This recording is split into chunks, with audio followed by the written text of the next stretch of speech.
أعوذ بالله من الشيطان الرجيم. بسم الله الرحمن الرحيم. الحمد لله رب العالمين، والصلاة والسلام على رسول الله محمد بن عبد الله. اللهم صل وسلم وبارك عليه وعلى آله وصحبه أجمعين وبعد. Assalamu alaikum wapendwa wana mizani popote mlipo. Leo ni tarehe 16 ya mwezi wa 5, yani Mei mwaka 2025, muafaka na tarehe 17 ya Dhulqaada, yani mfungo pili mwaka 1446 Hijria. Taarifa tulizonazo hii leo, kwanza tutakuwa na makala inayohusiana na rais wa Marekani katika nchi za Kiislamu, ambapo dhamira yake ni kwa ajili ya kukusanya fedha za kuinua uchumi wa Marekani ambao unalegalega kutokana na sera mbovu ambazo alizokuja nazo rais huyu mpya katika kuwekea vikwazo nchi mbalimbali katika swala la mabadilishano ya bidhaa na kupandisha ushuru.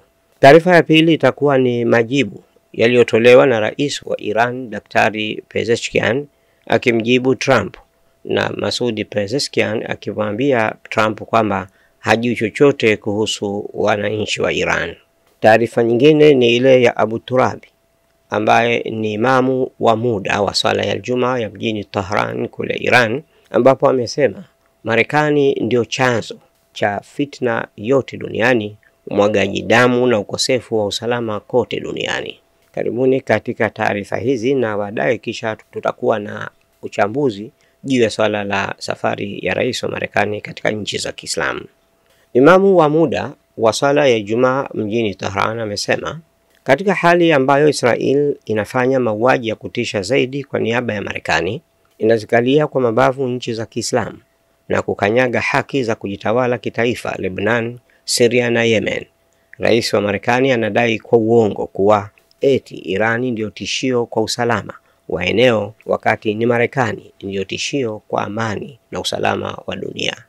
Hujjatul Islam Sayyid Muhammad Hassan Abu Turab amesema hayo katika hutuba ya swala ya Ijumaa hii leo Mei 16, 2025, na huku akigusia safari ya hivi karibuni ya rais wa Marekani Donald Trump ya kuzitembelea nchi za Kiarabu la eneo hilo, ambapo amesema Trump amekuja kwenye eneo hili kwa ajili ya lengo la kufichua uhalifu wa Marekani na Israel kufanya biashara ya kutafutia fedha utawala wa Kizayuni, na wakati huo huo anafanya upotoshaji wa makusudi na kuficha ukweli ulio wazi.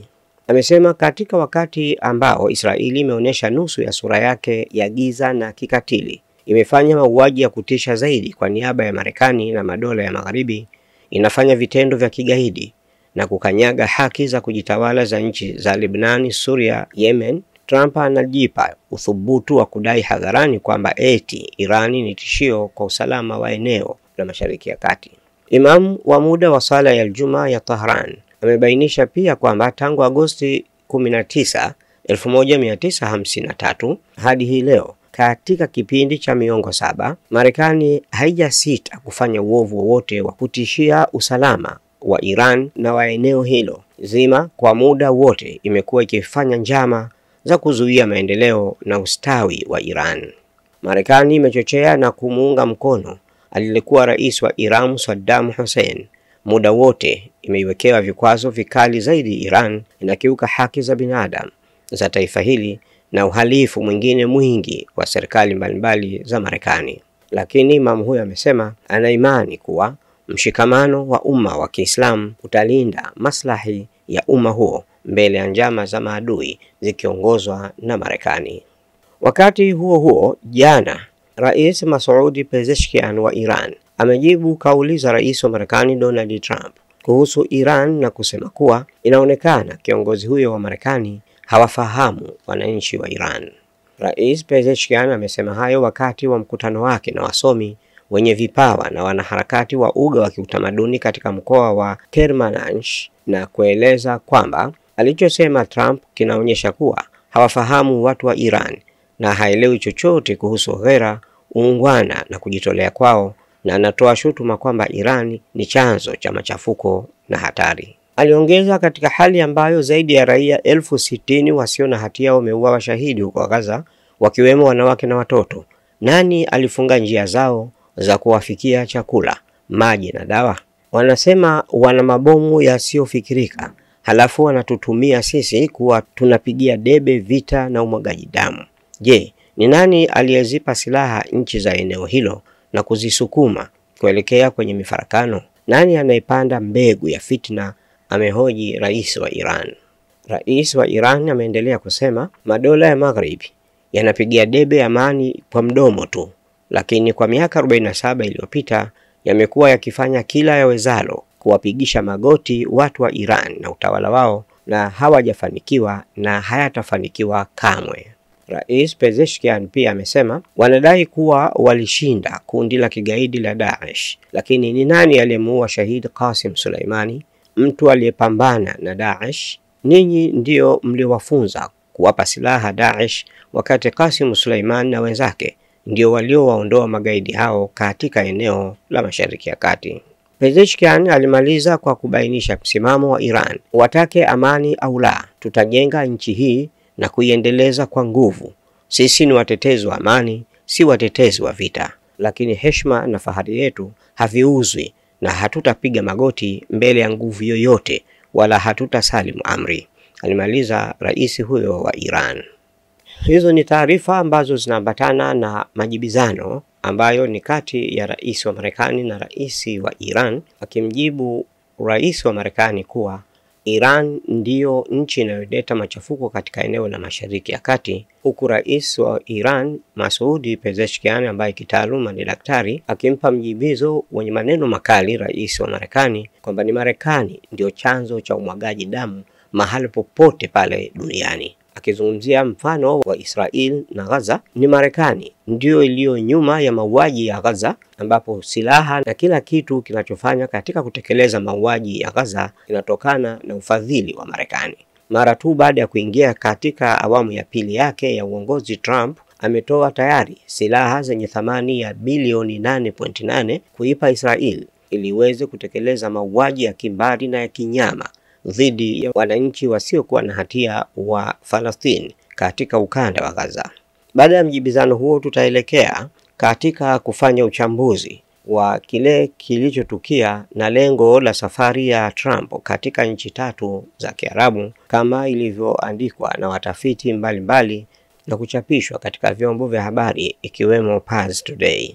Kama ilivyokuwa katika muhula wa kwanza wa urais wake, Donald Trump ameichagua Saudi Arabia kama kituo cha kwanza katika safari yake hiyo ya kwanza nje ya nchi. Washington imesema kuwa lengo la safari hiyo ni kuimarisha ushirikiano wa kistratejia na nchi za Kiarabu za Ghuba ya Uajemi. Awali vyombo vya habari vya Marekani viliripoti kuhusu safari ya Trump katika nchi za Ghuba ya Uajemi kwa kuzingatia matamshi ya maafisa wa sasa na wa zamani wa Marekani na maafisa wawili wa Kiarabu kwamba lengo lake ni kuhuisha makubaliano na ahadi za uwekezaji zenye thamani ya dola trilioni 1.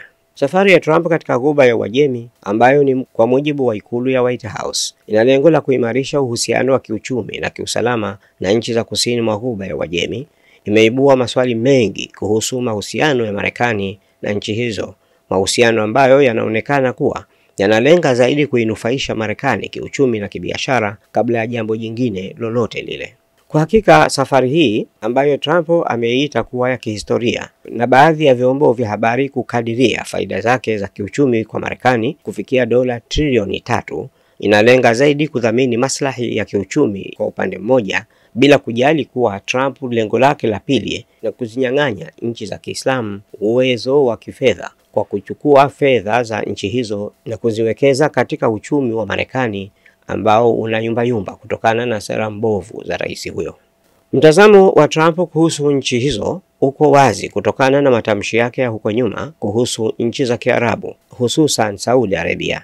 Trump amekariri mara kadhaa kauli yake ya kuifananisha Saudi Arabia na ng'ombe wa kukamwa. Kauli hizo zenye utata sasa zinatafsiriwa na baadhi ya wakosoaji kama ishara ya mtazamo wa udhalilishaji wa Marekani kuhusu nchi hizo. Shirika la habari la Axios limeripoti kwamba safari ya Trump huko Saudi Arabia, Qatar na Umoja wa Falme za Kiarabu inahusiana zaidi na pesa kuliko jambo jingine lolote. Afisa mmoja wa Kiarabu amesema ajenda yake ya kikanda ni biashara, biashara na biashara.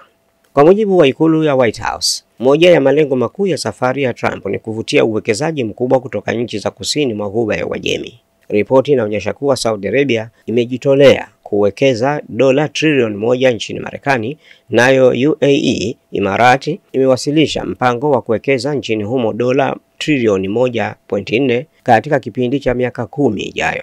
Qatar pia imeahidi kuwekeza dola bilioni 300 nchini Marekani. Mkataba hii inajumuisha sekta mbalimbali ikiwemo pamoja na teknolojia, nishati na miundombinu na ulinzi. Mikataba hiyo haswa katika nyanja za kijeshi, teknolojia na miundombinu inachukuliwa kuwa ni muhimu kwa ajili ya kubuni nafasi za ajira na kuimarisha uchumi wa Marekani. Trump anataka kudhihirisha mikataba hii kama ishara ya mafanikio ya sera zake za biashara. Mwanamfalme wa Saudi Arabia Mohammed bin Salman anaonekana katika picha wakifurahia pamoja na rais huyo mbabe wa Marekani Donald Trump.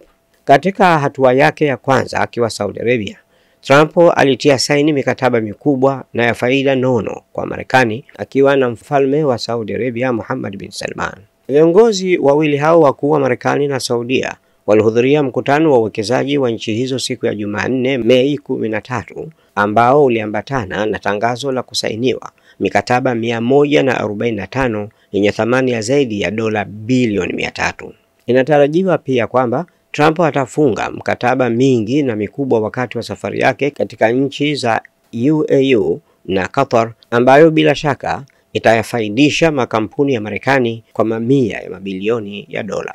Kwa kuzingatia hali hiyo, wamiliki wengi wa makampuni ya Marekani, hasa bilionea Elon Musk, bilionea maarufu mkurugenzi mtendaji wa Tesla na SpaceX, wanazikodolea macho ya tamaa fursa ambazo zimeandaliwa kwa ajili yao nchini Saudi Arabia na nchi nyingine za Ghuba ya Uajemi. Kuandamana na wasimamizi wa makampuni hayo na Trump katika safari yake ya Ghuba ya Uajemi kunaweza kutathminiwa katika mtazamo huo. Swala muhimu ambalo linajadiliwa zaidi sasa kuliko huko nyuma kuhusiana na safari ya Trump katika nchi za eneo la kusini mwa Ghuba ya Uajemi ni utegemezi wa kiusalama wa nchi za Kiarabu kwa Marekani. Kwa hakika, licha ya utajiri wao mkubwa, nchi hizi zinatafuta dhamana ya usalama kutoka kwa Marekani. Zinategemea uungwaji mkono wa kijeshi na kisiasa wa Marekani kutokana na changamoto za kiusalama wa ndani na nje, ikiwemo mivutano ya kikanda na ukosefu wa utulivu ndani na nje ya nchi zao. Kuhusiana na swala hilo, Saudi Arabia ilitia saini mkataba mkubwa zaidi wa mauzo ya silaha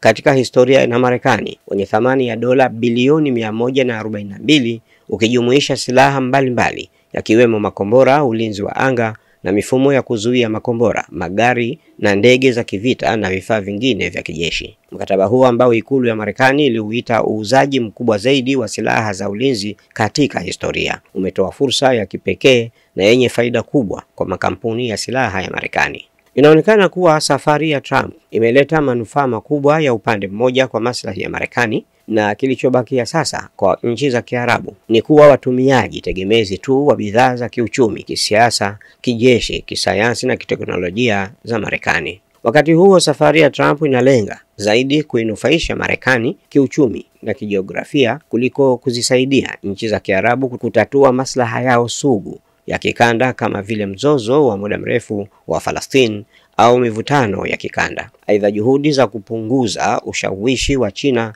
katika eneo hilo na kudhibiti soko la nishati ya mafuta na gesi ni malengo mengine yaliyotangazwa ya safari hiyo, ambayo yatailetea Marekani manufaa chungu tele ya kiuchumi, kisiasa na kimkakati. Hizi ndizo taarifa ambazo zimekusanywa katika muda wa saa 48 zilizopita, ambapo kubwa katika hayo ni safari ya rais wa Marekani Donald Trump katika nchi za Kiarabu, lakini vile vile majibizano baina ya rais huyo wa Marekani na rais wa Iran.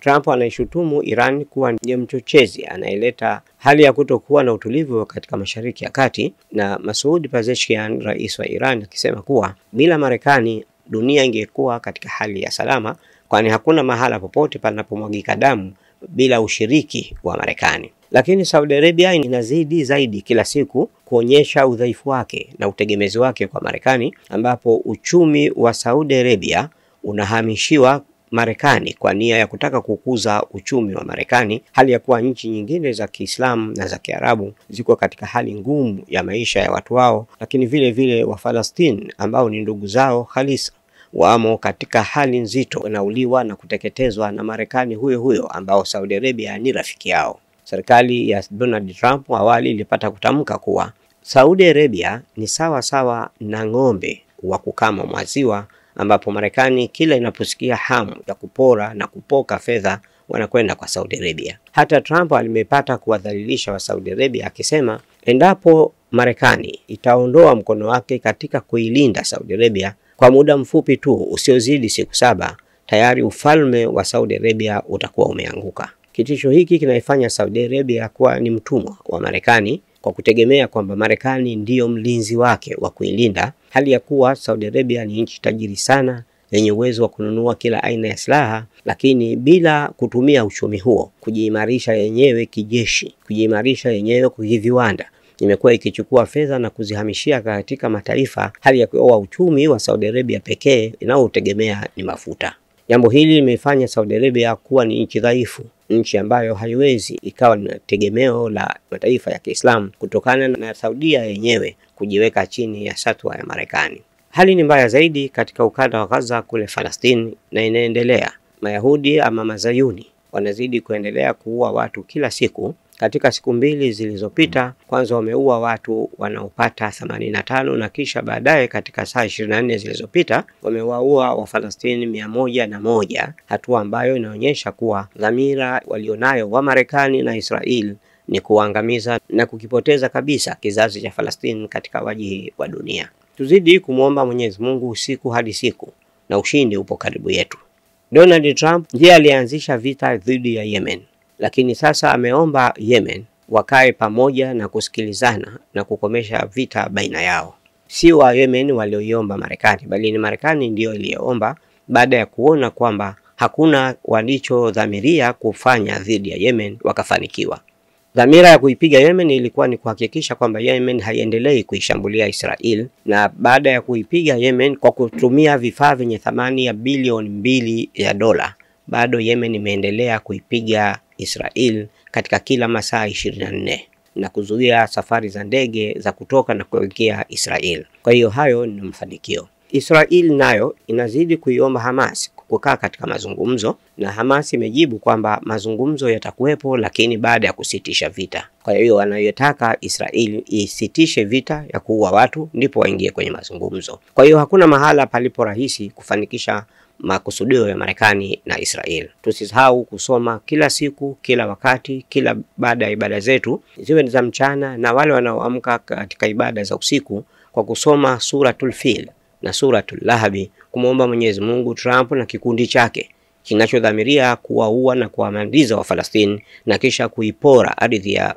Gaza, Mwenyezi Mungu awalete majeshi yake yatakayofanya washindwe kwa kudhalilika na waondoke katika uwanja wa vita wakiwa wamehuzunika na kushindwa. Wassalamu alaikum warahmatullahi wabarakatuh. Usisahau kulike, kushare, kucomment na kusubscribe Mizani Online TV ili uendelee kupata mfululizo wa vipindi vijavyo.